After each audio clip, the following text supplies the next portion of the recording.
The Corvette E-Ray is the world's first electrified Corvette, the first ever all-wheel drive Corvette, and the quickest Corvette ever. 0 to 60 in 2.5 seconds, the quarter mile in 10.5 seconds. But if that's not quick enough for you, what do? Well, you turn to the aftermarket, which leads us to this car, the world's first ever supercharged E-Ray. This one is built by Paragon Performance and Lingenfelter Performance Engineering. In stock form, the E-Ray makes 655 horsepower and 595 pound-feet of torque. That is a combination of the gas 6.2-liter LT2 V8 out back and the electric motor up front. But now this supercharged E-Ray is putting down 734 horsepower to the wheels and 793 pound-feet of torque to the wheels. And today, we're gonna drive this supercharged E-Ray to see what it's like.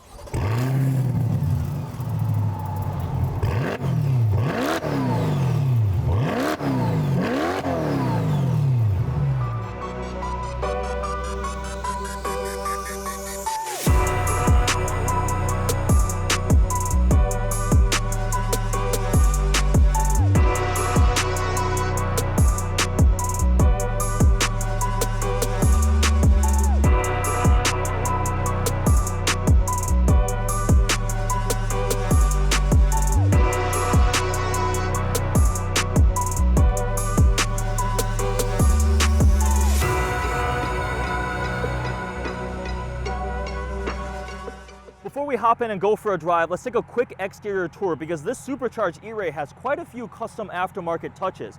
We have the paint match front fascia pieces, the carbon fiber front splitter, we've got these red DRLs that match really nicely, a carbon fiber front hood, paint match badges here. We have custom AL13 forged wheels. They're still 20-inch up front, 21 in the back, but the tires have been upsized. We're running 285s up front and 355s out back. This one also has a set of beadlock wheels ready for it, but we've got Michelin PS4S tires here.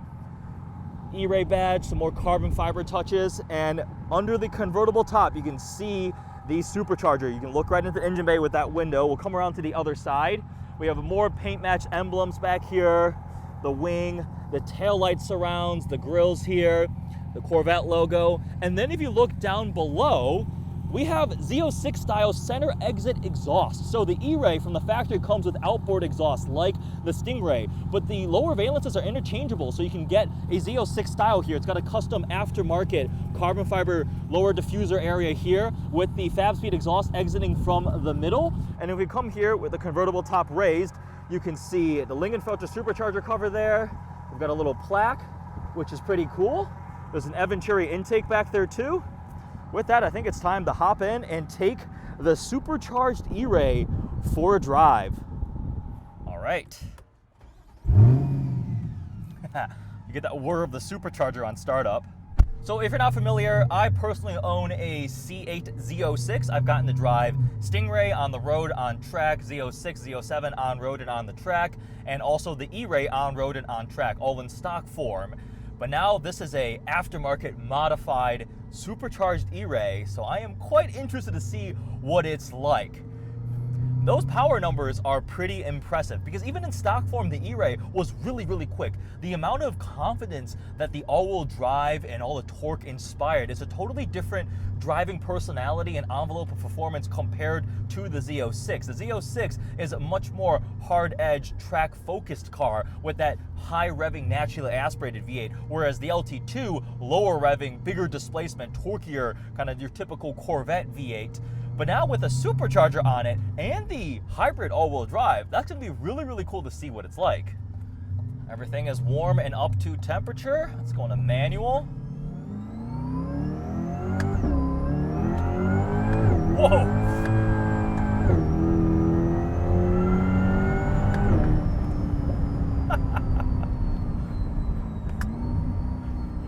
Well,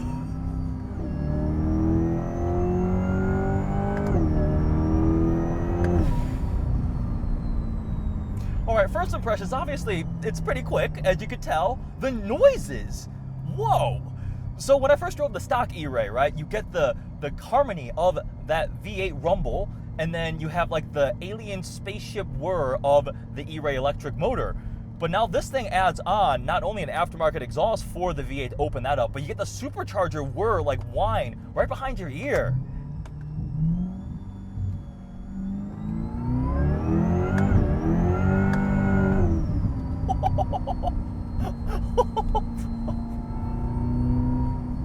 This is a lot of fun. All right, other immediate first impressions. Drivability is quite good. When you go to an aftermarket setup and you're reintroducing different power level outputs, especially something as complicated as an E-Ray, right? It's not just forced induction on a gas engine. You've got the all-wheel drive system that's calibrated from the factory, and you've, substantially increased the power output of the engine back there. I'm actually quite impressed with drivability. Tuning these cars is not an easy thing.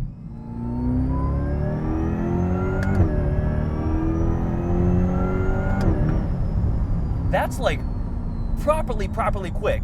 That is supercar levels of quick. Holy crap. Have they built essentially an SF90 in Corvette form? We're talking almost 800 pound-feet of torque to the wheels. You extrapolate that out, and even the horsepower number, we're literally talking like SF90 power levels, and that's the same powertrain configuration. I think boosting an E-Ray is an amazing application because the personality of the car is already leaning much towards kind of the daily driver supercar, the grand touring. It's comfortable, it feels heavier, a little more numb than the Z06. The Z06 is like a scalpel, and the E-Ray was like a big hammer, right? And totally different personalities. When I first drove it, kind of equated it to this being like the personality of a 911 Turbo S, whereas the Z06 is like a GT3 or GT3 RS. You have NA, more raw track car, where you need to keep the revs up high, not a lot of low-end torque, but this is like more well-rounded, all-wheel drive, all the grip, lower-end torque, and all they did was just turn the dial to like 15 on this, not even to 12. There's second gear.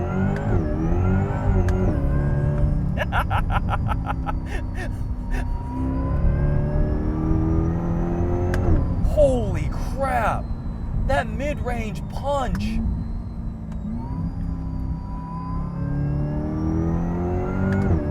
I am quite impressed with how well this is calibrated and how well this is driving right now. Woo! So before I took the car out, I was talking to the owner. I was really curious why he wanted to build this car, why he picked a supercharger over turbos, and he said he wanted the drivability of a supercharger. This is his daily driver. It's going to be his daily driver. He actually hasn't driven it quite yet because it just finished being built and the finishing touches are being done on it. And he wanted the usability of a supercharger. And he also mentioned how Chevy has done a supercharged application. Look at the C7ZR1, and really he just built I guess it's an LT4 back there, right? The LT2 is related to the LT1, the 6.2 liter V8, and they threw a supercharger on it for the Z06 and the ZR1 of the previous generation. But now it's hybridized here, and he's done a lot to this car. The guy also has an anniversary Z06 with a Z07 pack, but he's gonna daily drive his supercharged E-Ray, and from my quick little drive so far, I can confidently say he's gonna have a lot of fun. Got some turns. It still feels definitely heftier, right, than the Z06, but I can't do that in the Z06. That mid-range, like 3,500 RPM. Not only do you have the torque from that electric front engine, or electric front motor,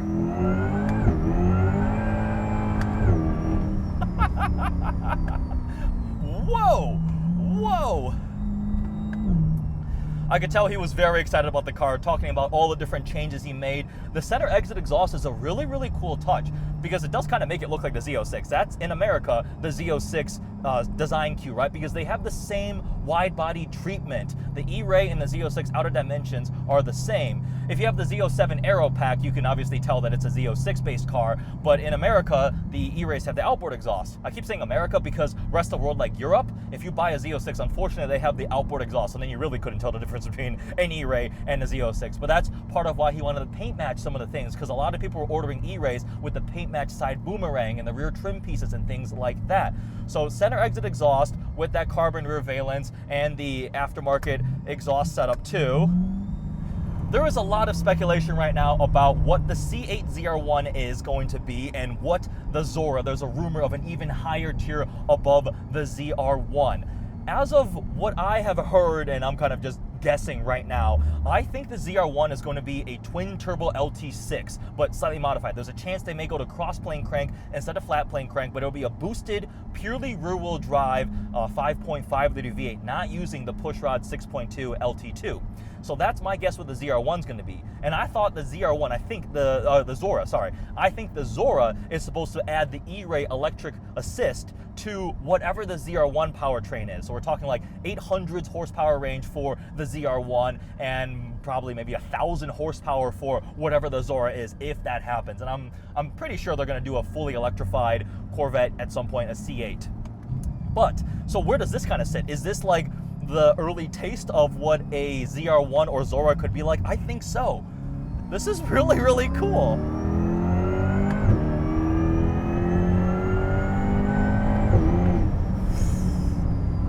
And this is really, really fast. Obviously, with 800 pound-feet of torque to the wheels, but I'm also impressed with how well it's putting it down. That was a big takeaway when I drove the stock E-Ray, that it just was confidence inspiring. Even in not so great roads, it was a little bit damp. We were out in Colorado driving and I was like, wow, this thing is putting the power down really, really well and all of that torque. And sometimes you could feel the electric motor kind of pulling you in when you're on the track or on really curvy roads. This hasn't lost any of that. It's just turned the power output way up in the back. We have a little bit of a tunnel. Let's roll the windows down.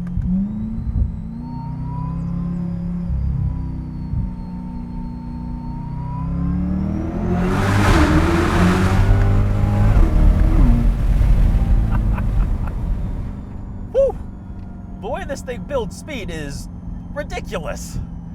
So as part of the Supercharger package from Lingenfelter for this E-Ray, we also have some upgraded internals, upgraded pistons and so forth, and it's got the exhaust on it, but otherwise the drivetrain is stock, right? Stock axles, the transmission, the 8-speed dual clutch transmission stays the same. It does obviously have an aftermarket calibration on it to make sure everything still runs, and then went on the dyno and made that number, again, 734 horsepower to the wheels and 793 pound-feet of torque. We could argue probably all day about how to extrapolate that to crank horsepower and torque, right? Wheel horsepower, dyno, and like losses, drivetrain losses. Everybody will bicker endlessly about that. And then you throw in the electric motor. Like, I wonder how those numbers factor out. But anyways, call it, I mean, it'll be between 850 to 900 horsepower crank. And I mean, close to probably almost 1,000 pound-feet of torque, definitely 900, almost 900 pound-feet of torque. That is a absolutely huge increase from stock, and we're talking proper supercar levels of power, performance. I don't have the space here now to do it, but like I want to see the 60 to 130 time on this, because that's where it felt like it really just opened up. I got to like, I don't know, 3,500 RPM in the right gear, and I have kept it floored, and it just like surged forward even more. And does this feel like an SF90 or something at that tier, a Porsche 918 Spider? I remember when I first drove the E-Ray, I had just gotten out of a 918 Spider, so I was making a comparison because it's a similar formula. And on paper, the 0 to 60 time was essentially the same, right? But obviously a 918 Spider SF90 is going to be 2, 3, 4x the price of a Corvette E-Ray, even with an aftermarket supercharger like this one has. It still is Corvette feeling in like that it's a bit heavier, right? It feels, ponderous doesn't seem the right word. I just got out of my Z06, that's the problem, right? But I'm not saying this is like an SF90 competitor at this point, but they definitely took the character of the E-Ray and just amplified it, and this thing is ballistically quick. This thing is just like silly grin-inducing fast, which is fun, and it's actually the supercharger choice matches with the electric assist to be a very linear just increase in power, and the noises are a lot of fun. I really like the noises this thing makes.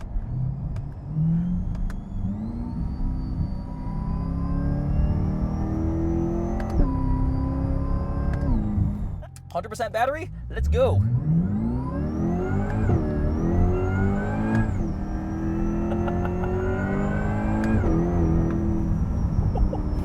Traction control was like, nuh-uh, no.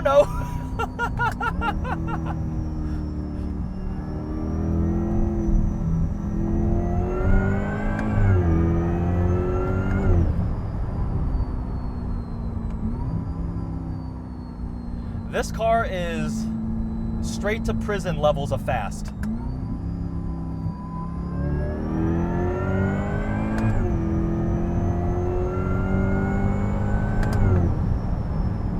So I am quite impressed. And again, I cannot stress this enough. The drivability of this aftermarket build is extremely impressive. Full disclosure, right? It's not completely done. There's a couple little things they're still working out, but on my drive so far, putting the power down, the transmission, everything felt very, very good for an aftermarket build like this. I do feel kind of bad for the stock E-Ray I'm about to have for a couple days when I go back to Michigan. I'm driving my Z06 back home, and then Monday a stock E-Ray gets dropped off. So it might feel a little bit down on power when I get back into a completely stock one. The world's first supercharged E-Ray, Lingenfelter Performance Engineering Supercharger back there. Got the Venturi intake built by Paragon Performance with tons of aftermarket touches making it special. Special thanks to Corey from Paragon for making this opportunity possible. The owner, obviously, for letting me take his supercharged E-Ray for a drive.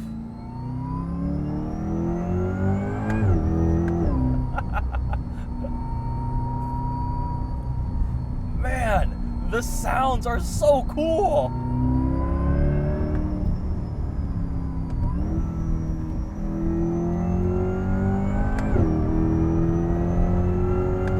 There are so many dimensions to the noise. You heard that pop on the upshift. You get the 6.2 V8. You get the regular E-Ray kind of alien spaceship whir, and then you have the supercharger whine. And one of my favorite parts is like you have the engine changing tone as you're going through the gears, but like the spaceship electric noise stays at this like constant crescendo. This is so cool.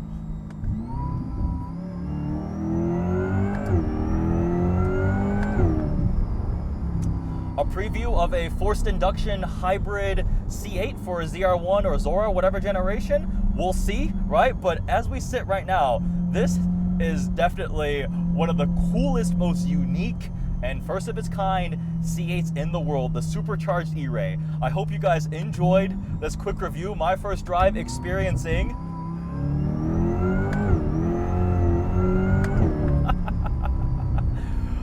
the Supercharged E-Ray. Wow. Wow, indeed. Thanks for watching.